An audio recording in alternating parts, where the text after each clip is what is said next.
بسم الله الرحمن الرحيم وبه نستعين سبحانك لا علم لنا إلا ما علمتنا إنك أنت العليم الحكيم. الحمد لله رب العالمين والصلاة والسلام على سيد المرسلين وعلى آله وصحبه أجمعين ومن تبعهم بإحسان إلى يوم الدين. أعوذ بالله من الشيطان الرجيم. بسم الله الرحمن الرحيم. آمن الرسول بما أنزل إليه من ربه والمؤمنون كل آمن بالله وملائكته وكتبه ورسله لا نفرق بين أحد من رسله وقالوا سمعنا وأطعنا غفرانك ربنا وإليك المصير. سامعین کرام، ہمارا درس ایمان بالرسول کے تحت جاری ہے. اس سلسلے میں گزشتہ درس میں ہم نے انبیاء کرام یا نبوت کی بعض خصوصیات کا تذکرہ کرنے کی گفتگو چھیڑی تھی، جس میں ایک خصوصیت اور سب سے واضح اور بنیادی خصوصیت بیان کی گئی کچھ تفصیل کے ساتھ کہ انبیاء کرام علیہم الصلاۃ والسلام پر اللہ کی جانب سے وحی آتی ہے، وحی بھیجی جاتی ہے. وحی کی اقسام کا بھی تذکرہ کیا گیا. دوسری خصوصیت جو نبوت کی بہت واضح ہے، یہاں میرے سامنے جو موضوع ہے اس میں انہوں نے صرف لکھا العصمت فی التبلیغ، کہ دعوت و تبلیغ کے سلسلے میں ان کی عصمت یعنی ان کا محفوظ ہونا، پاک ہونا، غلطی نہ کرنا، کمی نہ کرنا. اس سلسلے میں صرف 2 لائن میں انہوں نے ایک جملہ کہا اور دلیل دی. ہم اس کی کچھ تفصیل بھی جانیں گے انشاءاللہ. موضوع میں کہا کہ تبلیغ کے سلسلے میں نبوت یا انبیاء کرام علیہم الصلاۃ والسلام کی ذات معصوم ہوتی ہے. نہ وہ کوئی چیز چھپاتے ہیں، نہ دعوت و تبلیغ کے کام کو لوگوں تک اللہ کا پیغام پہنچانے کے سلسلے میں کوئی غلطی کرتے ہیں، نہ کمی بیشی کرتے ہیں، نہ اس میں کسی قسم کی کوتاہی کرتے ہیں. اسی لیے یہاں انہوں نے دلیل دی کہ اللہ تبارک و تعالیٰ نے تمام امتوں کو اپنے پیغمبروں کی اطاعت کا حکم دیا. ظاہر سی بات ہے کہ اگر پیغمبروں کے کردار میں، ان کی ذمہ داری کی ادائیگی میں کوئی کمی، خامی، خیانت والا معاملہ کچھ پایا جاتا تو اللہ تبارک و تعالیٰ لوگوں کو یہ نہیں کہتا کہ ان کی اطاعت کرو. ان کی اطاعت کا حکم دینا، ان کو اسوہ اور نمونہ قرار دینا، ان پر ایمان لانے کا حکم دینا، یہ اس بات کا واضح نشان ہے کہ وہ تبلیغ کے سلسلے میں اپنے کردار کے معاملے میں پاک و صاف اور معصوم ہے.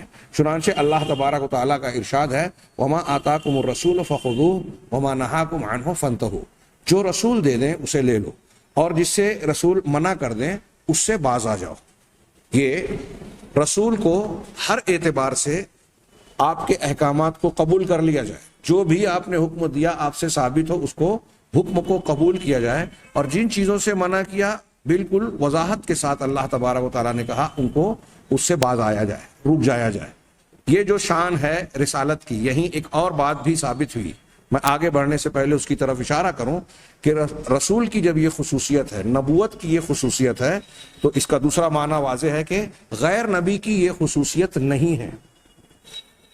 ان کے یہاں خطا اور غلطی کا امکان ہے. اگر صرف اس ایک بات کو جو یہاں ہم بیان کر رہے ہیں، پڑھ رہے ہیں، اس کو لوگ سمجھ لیں تو آج دنیا میں مختلف شخصیات کی تقلید کر کے یا ان کے طریقے کو مضبوطی سے پکڑ کر جو لوگ اللہ اور رسول صلی اللہ علیہ وسلم کے منہج بتائے ہوئے طریقے سے ہٹ جاتے ہیں، اگر وہ سمجھ لے تو وہ اس سے چھوڑ کر نبی کریم صلی اللہ علیہ وسلم کا دامن تھام لیں گے. زبانی چاہے وہ دعویٰ کر رہے ہوں کہ ہم رسول کا دامن پکڑے ہوئے ہیں، لیکن اکثر لوگ جو یہ دعوے کر رہے ہیں پکڑے نہیں ہیں. کیوں؟ اس لیے کہ رسول کے مقابلے میں انہوں نے کچھ بزرگوں کو، کچھ پیروں کو، کچھ مشائخ کو ایسا درجہ مقام دے رکھا ہے کہ ہم ان کی تقلید کرتے ہیں، ہم نے ان کے سلسلے پر بیعت کی ہے، ہم نے ان کی مصاحبت یا ان کی شاگردی اختیار کی ہے. تو اب ہم ان کے مرید ہیں، تو جو یہ کہیں گے وہ مان لیں گے. جو اللہ نے نبی کے لیے کہا کہ جو رسول دے دے لے لو، جس سے منع کر دے رک جاؤ، وہ اپنے امام کے لیے لوگوں نے اختیار کر لیا، اپنے شیخ طریقت کے لیے اختیار کر لیا، اپنے بزرگوں کے لیے اختیار کر لیا. جبکہ نبی کو اس لیے یہ حیثیت حاصل ہے کہ اللہ تبارک و تعالیٰ نے یہ حکم دیا. نبی کو اس درجے پر اللہ نے جب رکھا تو اس لیے رکھا کہ ان کو دعوت و تبلیغ اور کردار میں معصوم رکھا. دین اور شریعت کے سلسلے میں ان کی ذات سے کسی غلطی کا، غلط کام کا صدور یا سرزد ہونا ناممکن بات ہے، وہ ہو ہی نہیں سکتا. جبکہ غیر نبی کے لیے وہ کوئی بڑے سے بڑا پیر اور امام کیوں نہ ہو، وہ بشری تقاضے کے مطابق خطا اور نسیان اور غلطی سرزد ہونے کا امکان رکھتے ہیں، اور جس سے غلطی ہو سکتی وہ کلی طور پر قابل اتباع نہیں ہو سکتا، کیونکہ اگر وہ غلطی کرے گا اور ہم اس کو قابل اتباع سمجھ رہے ہیں کہ ہمارا فلاں امام، تو اس کی ہر بات ہمیں ماننی ہے، تو انہوں نے جہاں غلطی کی اس غلطی میں بھی ان کی اتباع کرنی ہے۔ یہی تقلید کی بہت واضح خرابی ہے، لیکن لوگ اسے ماننے کے لیے جاننے کے لیے تیار نہیں ہیں۔ خیر، یہاں انہوں نے بات یہ کہی، یہاں ہم عصمت انبیاء فی التبلیغ کے ساتھ ساتھ انبیاء کرام علیہم الصلاۃ والسلام کی ایک دوسری قسم کی عصمت اور معصوم ہونے کا بھی تذکرہ کریں، جو عام طور سے مشہور ہے اور ہم اور آپ جانتے ہیں کہ گناہوں سے معصوم ہونا۔ اس کی تھوڑی سی تفصیل جاننا ضروری ہے۔ یعنی انبیاء کرام علیہم الصلاۃ والسلام کی عصمت اس سے واضح ہوا کہ دو طریقے کی ہے، ایک تو یہ کہ گناہوں سے پاک صاف ہونا، اور ایک دعوت و تبلیغ کے کام میں بالکل منزہ اور صاف ستھرا ہونا، بے داغ ہونا۔ پہلی قسم کہ انبیاء کرام علیہم الصلاۃ والسلام ان گناہوں سے جن کو ہم کبیرہ کہتے ہیں، کبیرہ گناہوں سے، فواحش ایسے بڑے بڑے گناہ یا بے حیائی کے کام، جن کا فحش ہونا، غلط ہونا لوگوں کے سامنے واضح ہو، تو کبائر اور فواحش سے ان کا معصوم ہونا۔ کوئی نبی کوئی کبیرہ گناہ کا ارتکاب نہیں کر سکتا، نہ کسی بے حیائی اور فحاشی کا، جس سے کہ انسان کی مروت اور شرافت چلی جائے۔ اسی طریقے سے چنانچہ کبائر سے محفوظ ہونے اور معصوم ہونے کا مطلب کہ زنا ہے، شراب نوشی ہے، یا ایسی حرکتیں جس کی وجہ سے لوگ کسی شخصیت کو شرافت اور مروت کے مخالف سمجھتے ہیں کہ ایسی حرکت کر رہا ہے تو یہ آدمی اچھا نہیں ہو سکتا۔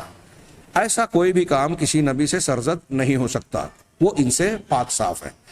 یہاں تک کہ وہ کام مروت کے خلاف کے ایسے کام جس کو ہم کہتے ہیں کہ پست کام ہے، گھٹیا کام ہے، خساست والے کام ہیں، راستوں میں ہلڑ بازی کرنا، چیخنا چلانا، اور آج کل جو بہت سارے ایسی حرکتیں ہیں جو شرافت اور مروت کے خلاف کہلاتی ہیں۔ کسی نبی سے ایسی کوئی بے ڈھنگی بات، بدتمیزی کے اعمال یا ایسے اعمال جو اخلاق اور کردار کو مجروح کرے، انسان کے دل میں اس کی حیثیت کو کمتر بنائے، ایسی تمام چیزوں سے بھی انبیاء کرام علیہ الصلاۃ والسلام کی ذات پاک ہوتی تھی۔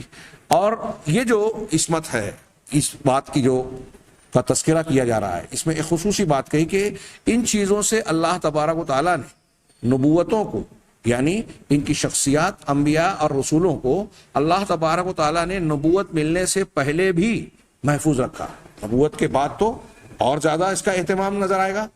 نبوت ملنے سے پہلے بھی انبیاء کرام علیہ الصلاۃ والسلام کی شخصیات ایسی چیزوں سے، یعنی کبائر، فواحش اور شرافت و مروت کو مجروح کرنے والی چیزوں سے پاک صاف اور دھلی ہوئی نظر آئے گی۔ کیوں؟ یہ اس لیے کہ اللہ تبارک و تعالیٰ نے جب کسی شخصیت کو نبوت کے لیے منتخب فرمایا تو ان کی ابتدا سے نگرانی فرمائی، حفاظت کی، ایسی کسی بھی چیز سے داغدار نہیں ہونے دیا رب العالمین نے جس سے لوگوں کو ان کی نبوت کو قبول کرنے کے سلسلے میں کوئی جھجک اور تعمل پیدا ہو۔ چنانچہ اس کی دو وجہ بیان کی کہ ان کے مقام اور مرتبے کو نبوت سے پہلے بھی اللہ تبارک و تعالیٰ نے محفوظ رکھا، دو وجوہات سے۔ ایک تو یہ کہ تاکہ ان کی نبوت کو اس طرح سے تیار کرے کہ لوگوں کی نگاہوں میں ان کی شخصیت مجروح اور داغدار نہ ہو، ناقابل قبول نہ کہلائے۔ چنانچہ نبوت کے لیے اللہ تبارک و تعالیٰ اپنی نگرانی میں ان کو تیار کرتا ہے۔ چنانچہ اللہ تعالیٰ رسالت اور نبوت کا مقام اسی جگہ دیتا ہے، اسی شخصیت کو دیتا ہے جو پاک صاف اور بالکل بے داغ ہو، طاہر اور پاکیزہ مقام پر رکھتا ہے انبیاء کرام کی شخصیات کو، چاہے وہ جتنے جاہلی معاشرے میں پیدا ہوئے ہوں۔ حضرت ابراہیم علیہ السلام نے آنکھیں کھولی تو مشرکانہ ماحول، نبی کریم صلی اللہ علیہ وسلم نے آنکھیں کھولی تو جاہلیت کا دور۔ لیکن آپ دیکھیں کہ ان انبیاء کرام اور دیگر انبیاء کرام کی شخصیات بھی اس بدترین قسم کے ماحول اور معاشرے میں بھی بے داغ اور کردار کے معاملے میں اعلیٰ ترین نظر آتی ہے۔ خود ان کی قوم کے لوگ ان کی اس بلند اخلاق اور اونچے کردار کی گواہی دیتے ہیں. آپ کو مشرک سماج جو ہے نبی کریم صلی اللہ علیہ وسلم کو صادق و امین کہتا تھا. ایسے ہی دیگر انبیاء کے معاملات بھی آپ دیکھیں گے. تو ایک تو یہ دوسری وجہ یہ کہ رسالت کی حفاظت کرنا اور اس کے مقاصد کی حفاظت کرنا. اس وجہ سے بھی اللہ تبارک و تعالی نبی اور رسول کی شخصیت کو نبوت و رسالت ملنے سے پہلے سے محفوظ اور نگرانی میں رکھتا اور کسی ایسی چیز سے داغدار نہیں ہونے دیتا جو ان کے کردار کو، ان کی شخصیت کو مجروح کرے. یہاں تک کہ تاکہ اس نبوت اور رسالت کو اللہ تبارک و تعالیٰ اس کے ذریعے سے محفوظ رکھنا چاہتا تاکہ لوگ اس رسالت کی طرف متوجہ ہوں، وہ شکوک و شبہات پہ مبتلا نہ ہوں اور یہ نہ کہیں کہ پہلے تو یہ شخص ایسی ایسی حرکتیں کرتا تھا، چوری کرتا تھا، بددیانتی کرتا تھا، زنا بھی کر چکا ہے، اور آج کھڑا ہو گیا ہے ہم کو دعوت و تبلیغ کے کام انجام دے رہا ہے، ہم کو اللہ کی طرف دعوت دے رہا ہے. لوگوں کے دل میں ایسی کوئی بات نہ رہے. اس لیے اللہ تبارک و تعالیٰ نبی کی شخصیت کی حفاظت نبوت سے پہلے سے کرتا ہے. یہاں میں ایک بات کا تذکرہ کر دینا چاہتا ہوں کہ انبیاء کرام علیہم الصلاۃ والسلام کا گناہوں سے پاک صاف ہونے کا یہ مطلب نہیں ہے کہ ان سے کبھی کسی نبی سے کوئی خطا یا غلطی سرزد نہیں ہوئی. یہ اس لیے میں بیان کر رہا ہوں کہ حضرت یونس علیہ الصلاۃ والسلام کا واقعہ جس میں ان کی ایک خطا کا تذکرہ ہے. حضرت آدم جبکہ وہ دنیا میں نہیں آئے تھے، دنیا جنت میں ممنوعہ شجر کو درخت کو کھانے کا تذکرہ قرآن میں موجود ہے، پھر بھی تو یہ بھی ان کی غلطی کے طور پر ذکر کیا جاتا ہے. حضرت موسیٰ علیہ الصلاۃ والسلام نے ایک قبطی کو گھوسا مارا اور غلطی سے اس کی موت واقع ہو گئی. حضرت موسیٰ نے توبہ کی، قرآن میں اس کا ذکر ہے. اسی طریقے سے حضرت نوح علیہ الصلاۃ والسلام نے اپنے مشرک بیٹے کے لیے اللہ تعالیٰ سے گزارش اور سفارش کی، ان کی معافی کے لیے دعا کی، اللہ تبارک و تعالیٰ کی جانب سے اس پر سرزنش. نبی کریم صلی اللہ علیہ وسلم کے بعض اعمال پر سخت آیتیں نازل سرزنش والی، جیسے بدر کے قیدیوں کے سلسلے میں جناب محمد رسول اللہ صلی اللہ علیہ وسلم نے حضرت بکر صدیق کے مشورے کو مان کر جو فیصلہ کیا کہ ان سے فدیہ لے کر چھوڑ دیا جائے، تو اس پر دوسرے دن جب حضرت عمر فاروق کی روایت ہے کہ پہنچے تو اللہ کے نبی صلی اللہ علیہ وسلم حضرت بکر صدیق رضی اللہ عنہ رو رہے تھے. حضرت عمر فاروق نے کہا کہ کیا بات ہے، آپ وجہ بتائیں. رونے کی وجہ ہوگی تو میں بھی روں گا، اور نہیں رونا آیا تو آپ لوگوں کی وجہ سے میں رونے کی شکل بناؤں گا، کوشش کروں گا. اللہ کے نبی صلی اللہ علیہ وسلم نے بتایا کہ ہم نے جو یہ فیصلہ کیا ہے قیدیوں کے متعلق فدیہ لینے کا، اور تمہارا مشورہ نہیں مانا یا یہ قتل نہیں کیا ان لوگوں کو، تو اس کی وجہ سے اللہ تعالیٰ ناراض ہوا اور یہ فلاں درخت جو تم دیکھ رہے ہو اس سے بھی قریب اللہ کا عذاب آ گیا تھا. سورۃ الانفال میں اس کی طرف اشارہ ہے، ذکر ہے. اسی طرح آپ نے ایک نابینا مخلص شخص کے مقابلے میں سرداران قریش کی طرف توجہ دی. قرآن کی آیت نازل عبس وتولی. آپ نے یہ کہا کہ میں شہد کا استعمال نہیں کروں گا، مغافیر آپ پیتے تھے. تو قرآن کی آیت آ گئی، یا ایھا النبی لما تحرم ما احل اللہ لک. آپ وہ چیز حرام کیوں قرار دیتے ہیں جو اللہ نے آپ کے لیے حلال قرار دی. اس قسم کی باتوں کو لے کر بعض طالبان علوم یا بعض مخالفین و معارضین سوال اٹھاتے ہیں، اعتراض کرتے ہیں کہ ایک طرف آپ کہتے ہیں کہ انبیاء کرام علیہم الصلاۃ والسلام سے غلطی نہیں ہوتی، وہ معصوم ہیں، اور دوسری طرف آپ کا قرآن، آپ کی روایتیں یہ کہہ رہی ہیں کہ ان سے یہ غلطی ہوئی. تو اس کے جواب کو یہ جانیں کہ جس غلطی سے ہم اور گناہ سے معصوم کہہ رہے ہیں وہ یہ کبیرہ گناہ، فواحش اور بے حیائی، ایسی چیزیں جو نبی کی شخصیت کو، ان کے اخلاق کو مجروح کرنے والی، ایسے تمام گناہوں سے انبیاء کرام علیہم الصلاۃ والسلام کی شخصیت بالا تر اور محفوظ ہوتی ہے. یہ جو غلطیاں انبیاء کرام علیہم الصلاۃ والسلام سے ہوئی تو اس کے دو بنیادی جواب ذہن نشین رہنا چاہیے کہ ان کے وجہ کے ہوتے ہوئے بھی ان کی معصومیت پر کوئی فرق نہیں پڑتا. پہلی بات تو یہ کہ ان کی غلطیاں آپ دیکھیں تو یہ عام طور سے اجتہادی شکل کی نظر آئی.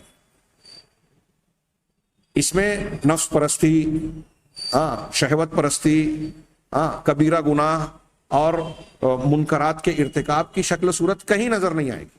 حضرت نوح علیہ الصلوۃ والسلام نے اپنے بیٹے کے لیے جب کہا تو چونکہ اللہ نے ان سے وعدہ کیا تھا کہ آپ کے اہل و عیال کو آپ کے ساتھ ہم محفوظ بنا دیں گے، تو اس تناظر میں حضرت نوح علیہ السلام نے کہا کہ وہ تو بیٹا ہے میرا، اس لیے اہل کا حصہ ہے، اللہ تعالیٰ نے رد کیا۔ اس کا یہ مطلب بھی نہیں ہے کہ حضرت نوح علیہ السلام مسئلے کو پوری طرح سے سمجھتے نہیں تھے نبی ہونے کے باوجود۔ یہ دیکھیے نبی بھی تھے لیکن انتہائی ایک نبی کے اندر شفقت، محبت، رحمت اور باپ ہونے کی حیثیت سے فطری تقاضے سے بیٹے کی محبت کا ہونا لازمی بات۔ اس بنیاد پر انہوں نے کہا کہ میرے خاندان کا، میرے گھر کا فرد ہے، پروردگار اسے بچا لے۔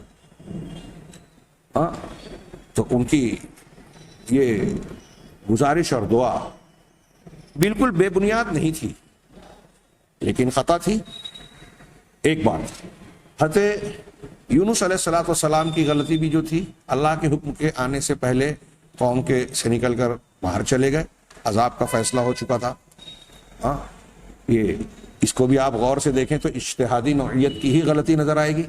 ہاں حضرت موسیٰ علیہ السلام کے ہاتھوں جو قتل ہوا وہ جان بوجھ کر نہیں ہوا تھا، خطا سے ہوا تھا اور دو لوگوں کو جھگڑا چھڑانے کے درمیان ہوا تھا، تو یہ غلطی خطا سے ہو گئی۔ اس کے باوجود انہوں نے فوراً توبہ کی، رب انی ظلمت نفسی فاغفر لی۔ کیا ہے یہ، میں جاہلین کا مجھ سے عمل ہو گیا، مجھ کو معاف کر دے پروردگار، میں نے اپنے آپ پر ظلم کیا ہے۔ اس کے علاوہ نبی کریم صلی اللہ علیہ وسلم کی جن واقعات کا میں نے ذکر کیا اس میں بھی دیکھیے آپ مشورہ کر رہے ہیں، مشورہ کرنے کے بعد جو فیصلہ کر رہے ہیں یہ اجتہادی نوعیت کی غلطیاں ہیں۔ ہاں آپ نے شہد پینے سے بھی جو منع کیا تو اس میں بھی وجہ یہ تھی کہ بعض ازواج نے آپ سے کہا کہ آپ کے منہ سے بو آتی ہے تو لوگوں کو تکلیف نہ ہو، اس وجہ سے آپ نے کہا کہ میں نہیں پیوں گا۔ آپ نے یہ نہیں کہا تھا کہ میں حرام قرار دے رہا ہوں، لیکن ایک نبی کے اس قسم کے عمل سے امت کے لیے یہ پیغام اور میسج جاتا ہے کہ یہ چیز اللہ کے نبی نے جب استعمال نہیں کی تو یہ حرمت کا پہلو کی حامل ہو سکتی ہے، ہوگی۔ چنانچہ اللہ تعالیٰ نے آیت نازل کی لما تحرم ما احل اللہ لک۔ تو ایک بات تو یہ کہ انبیاء کرام علیہم السلام سے جو غلطیاں ہوئی ہیں وہ اجتہادی نوعیت کی غلطیاں کہلاتی ہیں، نمبر ایک۔ دوسری بات یہ کہ کسی نبی سے اگر کوئی اس خطا ہوئی بھی اس قسم کی اجتہادی تو اللہ تبارک و تعالیٰ کی جانب سے فوراً اس پر ٹوکا گیا، اس کو اس کے تعلق سے توجہ دلائی گئی اور اس کی اصلاح کی گئی اور وہ صاف کیا گیا، فوراً نبی کی اصلاح کر دی گئی، وہ اس غلطی پر قائم نہیں رہے۔ لہذا جو غلطی ہے اس پر اصرار کسی نبی کے پاس آپ نہیں پائیں گے، اور جب غلطی پر اصرار نہیں ہوا اور فوراً اس کی اصلاح کر لی گئی، توبہ کر لی گئی تو اس کا مطلب وہ گناہ ہے ہی نہیں۔ یہ ایک طرف تو انبیاء کی عصمت گناہوں سے، کبیرہ گناہوں سے، گندے اخلاق و کردار سے پاک صاف ہونا تو بالکل ہمیشہ کے لیے ہے، اور جو غلطیاں بشری تقاضے سے بعض امور میں فیصلے کی اور اجتہادی نوعیت کی ہوئی ہیں اس پر انبیاء کرام علیہم السلام قائم نہیں رہے، فوراً اس کی اصلاح کر لی گئی، اللہ کی طرف سے یہ نگرانی اور تنبیہ ہوتی تھی۔ لیکن یہی میں ایک اور بات ذکر کر دوں کہ یہود و نصارہ کے یہاں ان کی تحریف شدہ شریعت اور دین میں، کتابوں میں انبیاء کرام علیہم السلام کی طرف نعوذ باللہ ایسے گھناؤنے اور گندے اعمال منسوب کیے گئے ہیں جس سے انبیاء کرام علیہم السلام کی شخصیات بری ہیں، پاک صاف۔ نوح علیہ السلام کے بارے میں تلمود میں اور ان کی کتابوں میں یہ ہے کہ انہوں نے نعوذ باللہ شراب کیا، اور پھر اپنے کپڑے اتار دیے۔ حضرت لوط علیہ السلام اور ان کی بیٹیوں کا واقعہ یہ نقل کیا گیا کہ جب فرشتے آئے اور یہاں یہ بستی سے نکل گئے، بستی والوں پر عذاب آ گیا تو حضرت لوط اور ان کی دو بیٹیاں سوغر پہاڑ میں قیام پذیر تھیں۔ بیٹیوں نے اپنے باپ کو شراب پلایا اور کہا کہ اگر یہی مرد ہیں، ہم عورت ہیں، اگر کوئی نہ تو نسل کیسے چلے گی، معاملہ نہ ہوا تو اپنے باپ کے ساتھ ملاپ کیا۔ یہ میں نقل کر رہا ہوں، نقل کرتے ہوئے بھی ڈر لگتا ہے، لیکن انہوں نے اس کو اپنی مذہبی کتاب میں شامل کر کے گویا لوگوں کے لیے انبیاء کرام علیہم السلام کے کردار کو بھی انتہائی گھناؤنا اور مجروح کر کے پیش کیا۔ حضرت یعقوب علیہ السلام کے تعلق سے ان کی کتابوں میں یہ درج ہے کہ وہ ریسلر آف گاڈ ہیں، اللہ تعالیٰ سے نعوذ باللہ کشتی لڑی، ایسی گندی باتیں۔ اور پھر حضرت داؤد علیہ السلام کے بارے میں اوریا اور اس کی بیوی کا معاملہ، میں اس کو قابل ذکر نہیں سمجھتا۔ ایسی اور بھی کئی چیزیں انہوں نے توریت اور انجیل میں یہود اور نصارہ نے اور ان کی شروحات میں اس قسم کی باتوں کو انبیاء کرام علیہم الصلوۃ والسلام کی طرف منسوب کیا، جس سے ان کا دامن بالکل بے داغ پاک صاف ہے، اور یہ ان کی شرارت ہے، ان کی تحریف ہے کہ انہوں نے انبیاء کرام علیہم الصلوۃ والسلام کے اعلیٰ ترین کردار کو، جو دنیا کے تمام یعنی ایسے کردار کو مجروح کیا کہ آج اگر کوئی ہمارے سماج اور معاشرے کا شریف انسان، ہمارے سماج اور معاشرے میں ہم لوگوں کے درمیان جو بہت اچھے لوگ نہیں ہیں، اعلیٰ کردار کے انبیاء کے مقابلہ ہی نہیں ہے، ایسے آج کے زمانے میں جو اچھا انسان ہے ان چیزوں سے پاک صاف رہے گا، ایسے کاموں سے جس کو انہوں نے نبی کی طرف منسوب کر دیا ہے۔ تو یہ ان کا جھوٹ ہے، دروغ ہے، جھوٹی نسبت اور من گھڑت باتیں ہیں۔ انبیاء کرام علیہم الصلوۃ والسلام کا کردار معصوم ہوتا تھا، اور معصوم کی معنی کی میں نے وضاحت کی، اور یہ جو دو جواب میں نے نقل کیے اس اعتبار سے نقل کیے کہ ہمارے یہاں بعض غیر مسلم سناتن دھرمیوں سے میرا ایک سابقہ پڑا ہمارے دوستوں کے ساتھ، انہوں نے اس بات پر گویا مسلمانوں کے خلاف دلیل پیش کی کہ بھائی آدم علیہ الصلوۃ والسلام سے بھی غلطی ہوئی، تم مانتے ہو نا؟ کہا ہاں۔ فلاں سے بھی غلطی ہوئی، ہاں۔ اب اس کو بنیاد بنا کر وہ یہ پیش کرنا چاہتے ہیں کہ اب ان سے بھی خطا ہوئی اور ان سے بھی خطا ہوئی، تو بہرحال گھما پھرا کے وہ یہ بات لاتے ہیں کہ قرآن کو سمجھنے کے لیے وعید کی تشریحات کی ضرورت ہے، اس کی تشریح کی قرآن سمجھنے کے لیے، یہ سناتن دھرمیوں کا کہنا تھا۔ اور جس سے غلطی ہو جائے، گناہ ہو جائے، تو وہ اس لائق نہیں ہے کہ اس کی طرف رجوع کیا جائے۔ برہمنوں کا ایک طبقہ تو براہ راست نبوت کا ہی منکر ہے کہ نبی نہیں آ سکتے، اس کی دو تین وجوہ وہ بیان کرتے ہیں۔ ایک وجہ یہ کہ بھئی انبیاء کرام آئے تو ایسی تعلیمات اور احکامات بیان کیے جس کو انسان کی فطرت قبول نہیں کرتی، مثال کے طور پہ یہ کہ وہ جانوروں کو ذبح کرنے اور کاٹنے، گوشت کھانے کی اجازت دیتے ہیں، اور یہ جو ہے ظلم ہے، جبکہ آج کے دور میں تو یہ بات بالکل واضح ہو چکی ہے کہ اس کو ظلم کہنا خود ایک ظلم ہے۔ اگر آپ گوشت خوری کو دنیا سے بالکل ممنوع قرار دیں تو دنیا بہت سنگین قسم کے مسائل سے دوچار ہو جائے گی، اور گوشت کھانے کے لیے آپ جانوروں کو استعمال منع کرتے ہیں، لیکن دنیا کے بہت سارے تجارتی سامان کے لیے انتہائی بے رحمانہ طریقے سے جانوروں کو مارنے کا روایت جاری ہے۔ وہ لوگ جو مسلمانوں کو سب سے آسان طریقے سے موت دینے، جانور کو ذبح کرنے میں سب سے کم تکلیف ہوتی ہے موت کے جتنے طریقے، اس پر اعتراض کرتے ہیں۔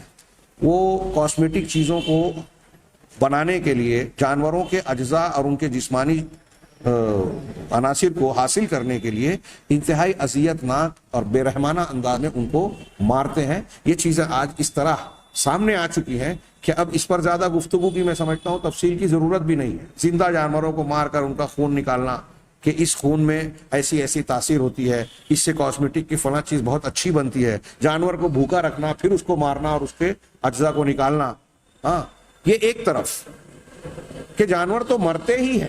یہ فطرت کا ایک قانون ہے کہ دنیا میں بہت سارے جاندار دوسرے جانوروں کو کھا کے زندہ ہیں، اور سائنسی اعتبار سے بھی بتایا جاتا ہے کہ جانوروں کو، حیوانات کی جو دو قسمیں کی گئی ہیں، ایک گوشت خور، ایک سبزی خور، تو گوشت خور اور سبزی خور کے دانتوں کا فرق ہے جو قدرت نے بنائے، اور انسان کے دانتوں میں دونوں خصوصیت ہے۔ یعنی انسان کو وہ دانت حاصل ہے جو گوشت خور کے ہوتے ہیں۔ اس کا مطلب اللہ، قدرت نے، نیچر نے، خالق و مالک نے انسان کو گوشت کھانے کے آلات جب دیے تو اس کا مطلب یہ کہ گوشت خوری جائز ہے قدرتی طور سے۔ اب کیا یہ لوگ قدرت کے نظام کو تبدیل کر سکتے ہیں؟ انسانوں پر یہ پابندی لگا رہے ہیں کہ حلال جانوروں کو آپ نہیں کھا سکتے، کیا جانوروں میں جو گوشت خور ہیں ان کو آپ روک سکتے ہیں کہ وہ گوشت خوری بند کر دیں؟ تیسری بات کہ انسان بیمار پڑتا ہے، آج ہر طرف دواخانے، ڈاکٹرز پائے جاتے ہیں، ایک بیماری میں انجیکشن لگایا جائے تو ایک وقت میں جو انجیکشن لگایا جاتا ہے اس سے کئی ملین، کئی لاکھ جراثیم کی موت ہو جاتی ہے۔ کیا یہ بے رحمی کہلائے گی؟ یا انسان کی جان بچانے کے لیے ان نقصان دہ جراثیم اور بیکٹیریاز کو مار دینا یہ بہتر ہے؟ مچھروں کو مارا جاتا ہے، مچھر مارنے کی دوائیں ہر میڈیکل اسٹور پر مل رہی ہے، کیا یہ بے رحمی کہلائے گی کہ بھئی ان دواؤں سے مچھروں کو مارا جا رہا ہے؟ ایسی اور بھی دلیلیں۔ تو اس قسم کی بعض دلیلوں کے ذریعے سے وہ یہ استدلال کرنا چاہتے ہیں کہ نبوت جو ہے وہ اس کا انکار کرتے ہیں، لیکن ان کی یہ باتیں علمی سطح پر اور عقلی سطح پر ناقابل قبول ہے۔ ہم نے بہت سرسری سے تذکرہ کیا کہ دنیا میں نبوت کا آنا تمام آسمانی کتابوں سے بھی ثابت ہے، قرآن سے اس کی دلیلیں ہیں، حدیث سے اس کی دلیلیں ہیں، ہاں معتبر شخصیات اور بڑے بڑے لوگوں سے اس کا اعتراف موجود ہے۔ عقل بھی کہتی ہے، فطرت بھی کہتی ہے کہ انبیاء کرام علیہ الصلوۃ والسلام کو آنا چاہیے۔ جب اللہ تبارک و تعالیٰ نے کائنات کو پیدا کیا تو وہی بتائے گا کہ اس کے پیدا کرنے کا مقصد کیا ہے، مرنے کے بعد کیا ہوگا، کون سا راستہ اللہ کا پسندیدہ ہے، کون سا نہیں ہے، کون سا مذہب وہ قبول کرے گا، کون سا مذہب قبول نہیں کرے گا، کون سا دین سچا دین ہے، کون سا دین ایسا ہے کہ اللہ تبارک و تعالیٰ کے یہاں قابل قبول نہیں ہوگا۔ یہ اللہ ہی بتائے گا۔ اور اللہ کیسے بتائے گا؟ اپنے پیغمبروں اور اپنی کتابوں کے ذریعے۔ اب غور کرتے جائیں تو فطری اور عقلی طور سے اس کی کئی دلیلیں آپ کو مل جائے گی، جن میں سے بعض کا تذکرہ ہم نے پچھلے دروس میں کیا ہے۔ تو میں یہ عرض کرنا چاہتا تھا کہ انبیاء کرام علیہ الصلوۃ والسلام کی عصمت کا جو مسئلہ ہے اس کو اچھی طرح سے سمجھ لیں۔ تو ایک تو یہ کہ یہود و نصارہ اس میں تفرید کا شکار ہو گئے، گمراہی کا شکار ہو گئے۔ دوسری طرف ہمارے قرآن اور حدیث میں بعض انبیاء کی بعض خطاؤں کا جو تذکرہ ہے اس کو بنیاد بنا کر ہمارے اس عقیدے پر کچھ لوگ اعتراض کرتے ہیں۔ منکرین حدیث کے بعض طبقات جو غیر مسلموں سے متاثر ہیں، ان کے ایجنٹ بن کر ان کے چبائے ہوئے لک میں یہ چباتے ہیں اور کہتے ہیں کہ ہماری عقل میں نہیں آتا، جبکہ یہ ان کی عقل کی باتیں کہتے ہیں جو کہ بے عقلی کی باتیں، بے عقلی کی باتوں کو یہ عقل کی بات کہتے ہیں۔ تو ان جوابات کو آپ اگر اپنے ذہن و دماغ میں محفوظ رکھیں گے تو ان کا سامنا تھوڑی دیر میں آسانی سے کر سکیں گے۔ چنانچہ دوسری بات، ہمارا جو انبیاء کرام علیہ الصلوۃ والسلام کی عصمت کا دوسرا پہلو ہے کہ دعوت و تبلیغ کے معاملے میں انبیاء کرام کی شخصیت معصوم ہوتی تھی۔ اس کی ایک دلیل تو موسوعہ کے حوالے سے آپ نے پڑھی کہ اسی لیے اللہ تبارک و تعالیٰ نے تمام امتوں کو اپنے انبیاء کی پیروی کرنے اور ان کی طرف سے جو حکم مل رہا ہے اسے قبول کر لینے، جو ممانعتیں ہیں اس کو چھوڑ دینے کا حکم دیا گیا۔ اگر وہ معصوم اور پاک صاف نہ ہوتے، ان کی دعوت و تبلیغ میں کہیں کھوٹ یا کمزوری یا ملاوٹ ہوتی تو اللہ تعالیٰ یہ حکم نہیں دیتا۔ یہاں انہوں نے کہا کہ تبلیغ میں معصوم ہونے کا کیا مطلب ہے کہ وہ دعوت و تبلیغ کے کام میں، دین کو پہنچانے کے سلسلے میں جھوٹ سے کام نہیں لیتے۔ کبھی کوئی نبی جھوٹ نہیں بولتا، کوئی نبی جھوٹ نہیں بولتا۔ اب یہاں آپ کے دماغ میں لفظ جھوٹ استعمال کیا تو کچھ لوگوں نے کہا نا کہ حضرت ابراہیم علیہ السلام کے متعلق جو روایت ہے بخاری مسلم کی کہ پوری زندگی میں 3 کے علاوہ کبھی جھوٹ نہیں بولا۔ بڑے والے نے توڑا ہے، بتوں کو توڑنے کے بعد کہا، میلے میں نہیں گئے تو کہا میں بیمار ہوں، اپنی بیوی کو بہن کہا۔ ان کی وضاحتیں آ چکی ہے، کئی جواب آ چکا ہے۔ یہ جھوٹ جو حضرت ابراہیم علیہ السلام کے 3 جھوٹ کو جھوٹ بولا گیا ہے، یہ حقیقی جھوٹ نہیں ہے، یہ توریہ اور تعریض کے باب سے۔ جیسے حضرت ابوبکر صدیق ہجرت کے سفر میں اللہ کے رسول کے بارے میں کہتے تھے کہ یہ مجھے راستہ بتانے والے آدمی ہیں۔ لوگ سمجھتے کہ دنیا یہ راستہ، لیکن ان کی مراد ہوتی زندگی کا راستہ۔ تو اس کو توریہ کہتے ہیں۔ ایک وجہ سے، ایک پہلو سے اسے لغوی اعتبار سے جھوٹ کہہ سکتے ہیں کہ سننے والے کو فرق پڑا سمجھنے میں، لیکن حقیقت کے اعتبار سے وہ بات غلط نہیں ہے، جھوٹ نہیں ہے۔ تو ان دونوں پہلوؤں کو سامنے رکھے تو حضرت ابراہیم علیہ السلام کی یہ کذبات کذب نہیں ہے، اور 120 سال کی عمر میں حضرت ابراہیم کا یہ 3 جھوٹ بولنا جو اللہ کے لیے دعوت و تبلیغ کے لیے تھا، یہ جھوٹ حقیقت میں جھوٹ نہیں ہے، گناہ نہیں ہے، یہ ان کی فضیلت پر دلالت کرتا ہے۔ چنانچہ انبیاء کرام جھوٹ نہیں بولتے اور نہ ہی خطا کرتے ہیں دعوت و تبلیغ کے سلسلے میں، نہ ہی بھولتے ہیں، نسیان کا شکار ہوتے ہیں، اور نہ ہی اللہ تبارک و تعالیٰ نے مخلوق تک جن باتوں کو پہنچانے کا حکم دیا ہے اس میں سے کوئی بات چھپاتے ہیں۔ یہ دیکھیے جتنی بھی باتیں ہیں، جو لوگ ایسا کرتے ہیں وہ غلط کرتے ہیں۔ اللہ کے دین کو چھپانا گناہ ہے، غلط ہے، کوئی نبی یہ حرکت نہیں کرتا۔ اسی طریقے سے وہ نسیان کا شکار نہیں ہوتے۔ یہاں ان کئی سوالوں اور اعتراض کا جواب ہے جو لوگ کرتے ہیں کہ اللہ کے نبی صلی اللہ علیہ وسلم پر جادو کا ہونا کہ اس سے تو نبوت مجروح ہو جائے گی۔ اس کا جواب ہے کہ نبوت کے سلسلے میں اللہ کی ذمہ داری ہے کہ وہ اس کی حفاظت فرمائے گا۔ اللہ کے نبی صلی اللہ علیہ وسلم دنیا کے معاملات میں نسیان کے شکار ہوتے تھے۔ انسا کما تنسون، میں ویسے ہی بھولتا ہوں جیسے تم لوگ بھولتے ہو، اللہ کے نبی صلی اللہ علیہ وسلم کا ارشاد ہے۔ لیکن شریعت کے معاملے میں اللہ تبارک و تعالیٰ نے کہا سنقرئک فلا تنسا، ہم آپ کو عنقریب پڑھائیں گے تو آپ بھولیں گے نہیں۔ یعنی اللہ تبارک و تعالیٰ نے قرت کے بعد اللہ کے نبی صلی اللہ علیہ وسلم کے بارے میں خود فرما دیا کہ آپ نسیان سے شریعت و دعوت کے معاملے میں محفوظ رہیں گے. تو ایسے ہی اگر آپ کو بشری طور پر کوئی بھی عارضہ لاحق ہوگا، یہاں تک کہ آپ پر جادو ہوا، تو اللہ تبارک و تعالیٰ کی یہ ذمہ داری ہے کہ دین، شریعت، دعوت و تبلیغ کے امور محفوظ رہیں. اور ام المومنین حضرت عائشہ صدیقہ رضی اللہ تعالیٰ عنہ کا بیان بھی یہ ثابت کرتا ہے کہ اللہ کے نبی صلی اللہ علیہ وسلم پر جب جادو ہوا بھی لبید بن اسم کی طرف سے، تو اس وقت جو ہے آپ دنیا کے امور میں نسیان کا شکار ہوتے تھے، بھولتے تھے، لیکن دین کے معاملات میں آپ سے غلطی سرزد نہیں ہوتی تھی.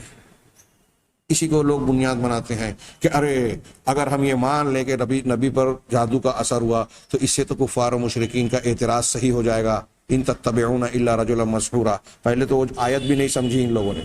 وہاں مسحورا کا معنی مجنونہ ہے، جیسا کہ زمخشری جو معتزلی ہے وہ کہتے ہیں. ہاں، اور یہ مکہ میں کہا تھا ان لوگوں نے. ہاں، اور یہ معاملہ مدینہ میں ہوا. اور اللہ کے نبی صلی اللہ علیہ وسلم کی شخصیت جو ہے وہ جادو کے اثر سے دنیاوی امور میں متاثر ہوئی، دینی امور میں نہیں، اس لیے کہ اللہ تعالیٰ نے دین اور دعوت و تبلیغ کے سلسلے میں آپ کی شخصیت کو، بلکہ تمام انبیاء کرام علیہ الصلوۃ والسلام کی شخصیت کو جو ہے معصوم رکھا ہے. اس پر قرآن کی بھی دلیلیں موجود ہیں، سنت اور حدیث کی دلیلیں بھی موجود ہیں، تمام معتبر علماء کا اجماع بھی ہے. اور اگر غور و فکر کریں تو ہمارے عقل اور ہمارا صحیح عقل اور صحیح شعور، عقل سلیم جو گمراہ لوگوں کے پاس نہیں ہوتی، اگر آپ کے اندر کوئی ملاوٹ آ گئی ہے سوچ و فکر کی، تب آپ کی عقل سلیم نہیں رہ جاتی. اور یہ جتنے منکرین حدیث، مشرکین، بدعتی آپ کو نظر آئیں گے، ان کی عقل میں آپ کو غور و فکر کا خلل اور خرابی ضرور نظر آئے گی. وہ مانے یا نہ مانے، دنیا ان کو کتنا چالاک سمجھے.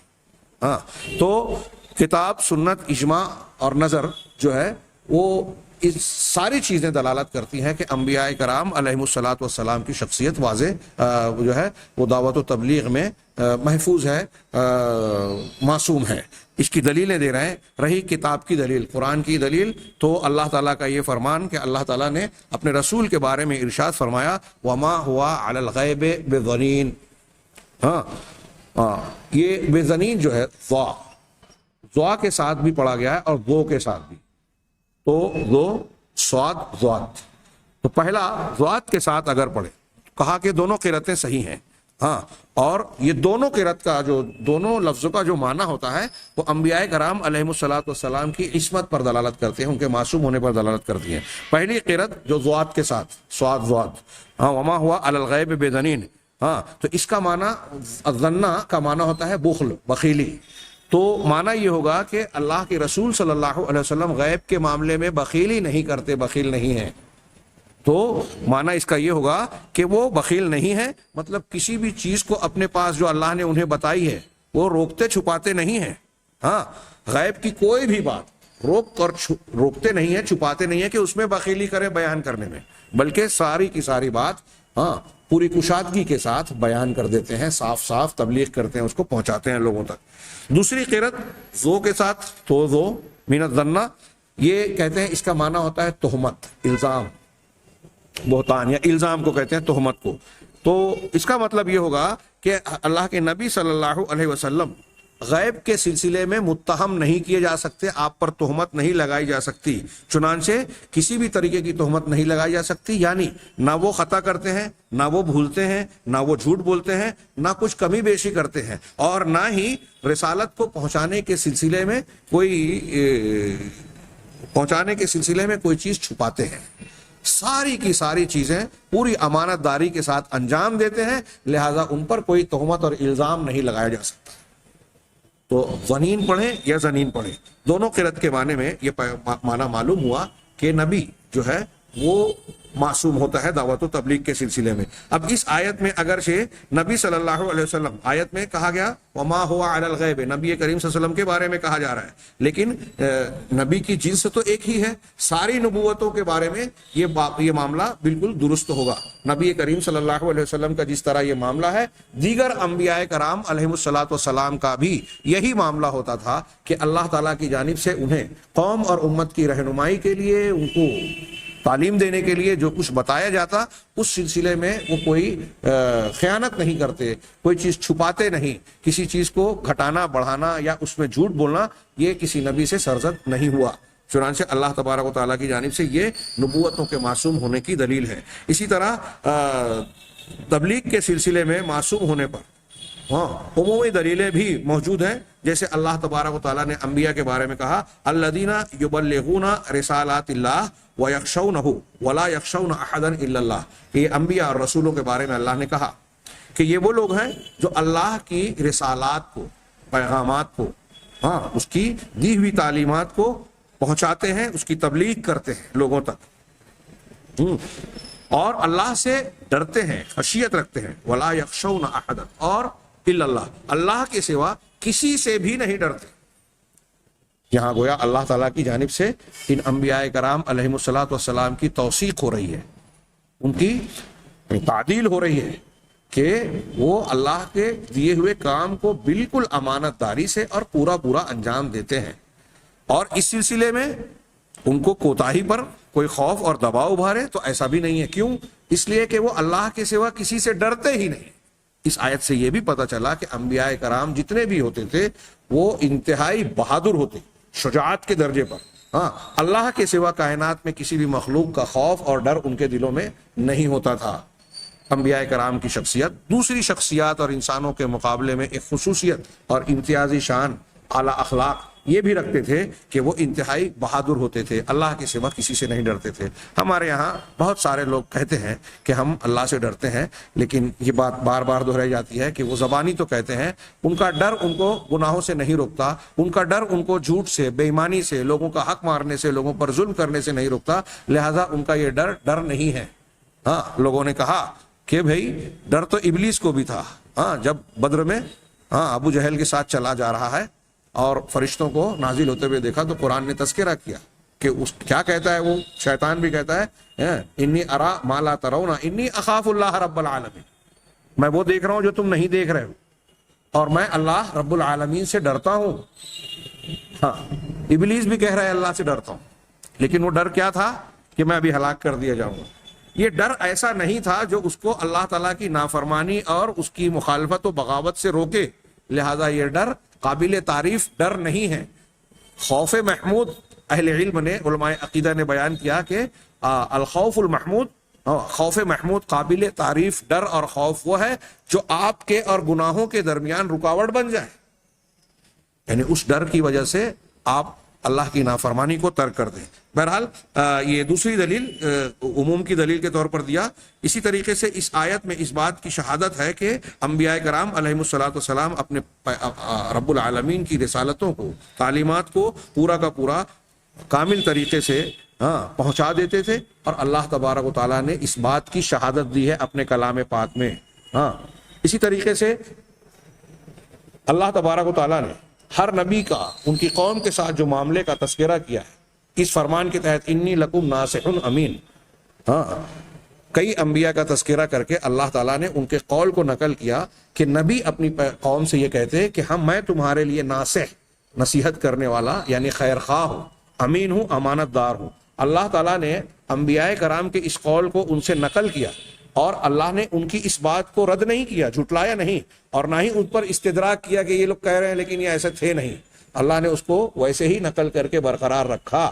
اس کا مطلب یہ ہے کہ اللہ تبارک و تعالیٰ نے ان کے اس قول کی تصدیق کی ہے، تائید کی ہے۔ یہ اس بات کی دلیل ہے کہ ان کی تبلیغ اور دعوت حق اور ثواب، سچ اور سچائی کے درستگی کے موافق ہوتی تھی، اور ناصح اسی کو کہتے ہیں جو کہ اپنی ذمہ داری کو پورا کرتا ہے، حق کو ادا کرتا ہے، اور اس میں کوئی کوتاہی نہیں کرتا، سچ بولتا ہے، جھوٹ نہیں بولتا، اور امانت دار، امین بھی کا معنی بھی یہی ہوتا ہے کہ جو خیانت نہ کرے، اپنے حقوق کو ادا کرے۔ اسی طرح اللہ تعالیٰ کا یہ فرمان کہ وَلَوْ تَقَوَّلَ عَلَيْنَا بَعْضَ الْأَقَاوِيلِ لَأَخَذْنَا مِنْهُ بِالْيَمِينِ ثُمَّ لَقَطَعْنَا مِنْهُ الْوَتِينَ فَمَا مِنْكُم مِّنْ أَحَدٍ عَنْهُ حَاجِزِينَ۔ یہ بار بار یہ آیت گزری ہے کہ اللہ تعالیٰ نے اپنے سچے رسول کے بارے میں کہا کہ اگر کچھ باتوں کو یہ اپنی طرف سے گڑھ کر ہماری طرف منسوخ کریں تو ہم انہیں پکڑ لیں گے، ان کو عذاب دیں گے۔ یعنی اگر نبی بھی کوئی ایسی بات جو اللہ نے نہیں کہی ہے اور نبی کہے تو اس نے دعوت و تبلیغ کے سلسلے میں تقصیر کی، کوتاہی کی، خیانت کی، اور اگر وہ ایسا کرتے تو ہم ان کو پکڑ لیتے اور ان کو اس پر سزا دیتے، لیکن اللہ تعالیٰ نے انبیاء میں سے کسی بھی نبی کو اس طرح کوئی سزا نہیں دی۔ یہ اس بات کی دلیل ہے کہ تمام انبیاء کرام علیہ الصلوۃ والسلام نے دعوت و تبلیغ کا پورا حق ادا کر دیا۔ اسی طریقے سے ایک دلیل یہ بھی ہے کہ اللہ تبارک و تعالیٰ نے ہم کو تمام انبیاء پر ایمان لانے کا حکم دیا اور ہر قوم کو اپنے نبی کی اتباع اور پیروی کا حکم دیا۔ یہ اس بات کی دلیل ہے کہ ان کا ایمان، ان کا دین، ان کا کردار اللہ تعالیٰ کے نزدیک قابل قبول ہے۔ وہ غلطیوں سے، جھوٹ سے، نسیان سے اگر آلودہ ہوتا تو اللہ تبارک و تعالیٰ ہم کو ان کی پیروی کرنے اور ان پر ایمان لانے کا حکم نہیں دیتا۔ یہ دلیل ہے کہ انہوں نے اپنے دین کو پہنچانے کے سلسلے میں، دین کو اختیار کرنے کے سلسلے میں پوری دیانتداری اختیار کی۔ سنت سے وقت نہیں رہا، میں صرف اشارہ کروں، وہ مشہور حدیث صحیحین وغیرہ کی ہے کہ اللہ کے رسول جب مدینہ تشریف لے گئے تو دیکھا کہ صحابہ کرام وہاں مدینہ میں کھجوروں کے درخت میں تعبیر کرتے، نر درخت کی قلم کو نکال کر مادہ میں لگاتے جس سے پھل زیادہ ہوتا۔ آپ نے پوچھا کہ یہ کیا کرتے ہو؟ اگر نہ کرتے تو بہتر ہے، لیکن جب صحابہ نے اسے چھوڑا تو آئندہ سال فصل میں کمی آئی۔ لوگوں نے آ کے شکایت کی کہ اللہ کے رسول آپ کے کہنے پر جب ہم نے کیا تو فصل کمی آئی، تو کہا یہ تمہاری دنیا کا معاملہ ہے، دنیا کے اس معاملے میں جو ہے تم مجھ سے زیادہ جانکاری رکھتے ہو،